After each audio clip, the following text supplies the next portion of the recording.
Thiago Motta wrote a thesis on football and you should care because it influences how his team plays. Also, it influences how your new Football Manager tactic will look like. The ball is important in Thiago Motta's philosophy. Since he received it as a gift from his father, he made it his focal point. For him, the ball became a symbol that needed to be protected by the group, football team. Losing it meant a crime. Thus, when he arrived at FC Barcelona, his ball philosophy widened. The team's approach of not losing the ball and using it as a tool to win matches amplified his conviction. When he arrived in Italy, this philosophy took a different meaning.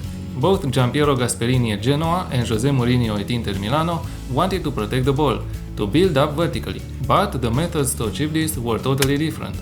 At Genoa, Giampiero Gasperini required a more elaborate vertical play. Thiago Motta, from a regista role, could play the ball directly to the striker, Milito in that case. But Giampiero Gasperini explained to him that playing a more elaborate set of passes meant that when the ball arrived to Milito, he wouldn't be the only player with a scoring opportunity. While at Inter Milano, Jose Mourinho required him to send the ball to the striker as fast as possible, thus playing vertically more direct on the counter but skipping the build-up phase and leaving the striker isolated. In France, his tactical approach was given a new dimension, not only by Carlo Ancelotti but by Laurent Blanc as well. The approach of the individual game management to the surface of the team, technically and tactically, added to his protect the ball style and helped him shape his tactical philosophy. For Thiago Motta, it became very important that the players would be confident in finding the best passes or the best channels to run into. Positions don't matter in his philosophy, if the players are confident on the pitch and protect the ball. This may be one of the reasons why Joshua Zirkzee plays so expensive in his Bologna team.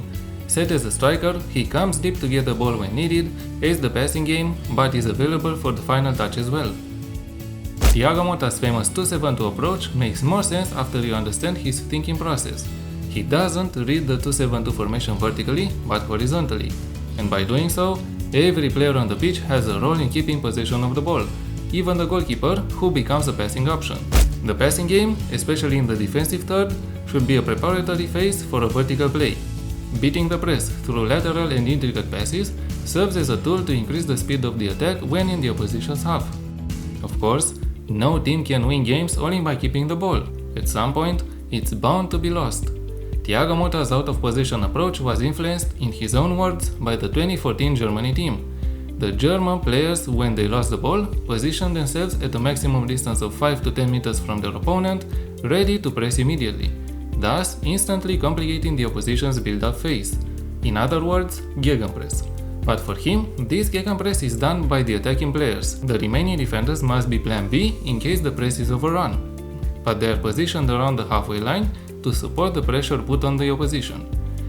Thus, surrounded by football's best tactical minds and with the desire of protecting the ball at all costs, Thiago Motta's philosophy was born.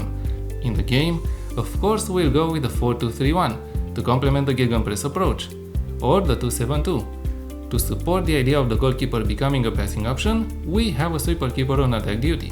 He's meant to offer a passing option when needed and try to play on the ground, not through long balls, but also to sweep up loose balls. In front of him, the 4 defenders are assigned different roles. The right one is meant to come inside when his team is in possession, so an inverted fullback on defend.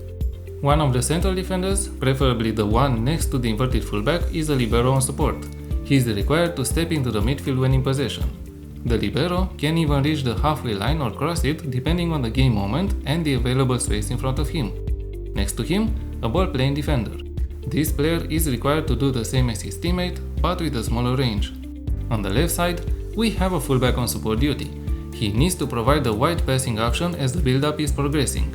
In the midfield space, we have a defensive midfielder on support and a roaming playmaker. Instead of the roaming playmaker, a central midfielder could work. However, he's mainly focused on vertical movement. The roaming playmaker provides some lateral movement from time to time. The defensive midfielder is not required to primarily stop the opposition's counterattacks, he must be a passing option as well, driving a bit forward if needed. On the right and left side of the attack, we have 2 wingers on support duty. Their priority is to offer passing options in wide positions, but they are required to cut inside when the game allows them to. This can be done either through telling them to cut inside or have players that have the cuts inside from set flank as a player trait. A shadow striker and a complete forward on support duty complete the tactic. The shadow striker role was chosen as Joshua Zirkzee, through his movement, constantly releases the attacking midfielder into scoring opportunities. As a complete forward, this player is expected to come deep to get the ball or spearhead attacks depending on the game moment. That is why for this role, you must use an experienced player, capable of reading the game well. The roles are meant to recreate Bologna's forward movement and replicate their possession game. It doesn't always turn out as expected, but it's often confusing for the opposition. There are other player instructions listed here. His mentality, I would suggest positive. In possession, fairly wide, play out of defense, shorter passing directness and slightly higher tempo, mixed crosses and run defense.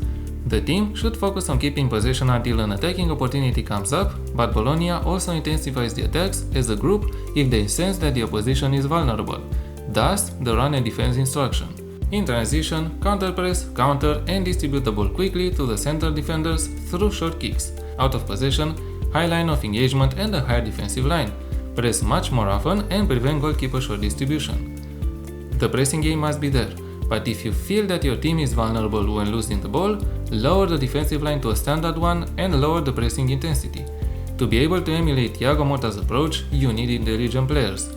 The movements they have developed for his Bologna team can happen with training. I liked using this tactic, but I felt like sometimes we struggled. For this reason, the players were not prepared for this approach, at least not all of them. However, we have won the league by a comfortable margin, scoring 89 goals in the process. We have also qualified to the Champions League phase and had our best European result yet, going to the second round. We put a good fight against Real Sociedad, but their quality was shown in the second leg. And domestically, we have won the treble, again. As said, I liked using this tactic, and when it emulated the real-life approach, it was a joy to watch. I strongly advise you to use it at least once in your save, and keep an eye on Thiago Motta. We might witness the growth of the next best football manager.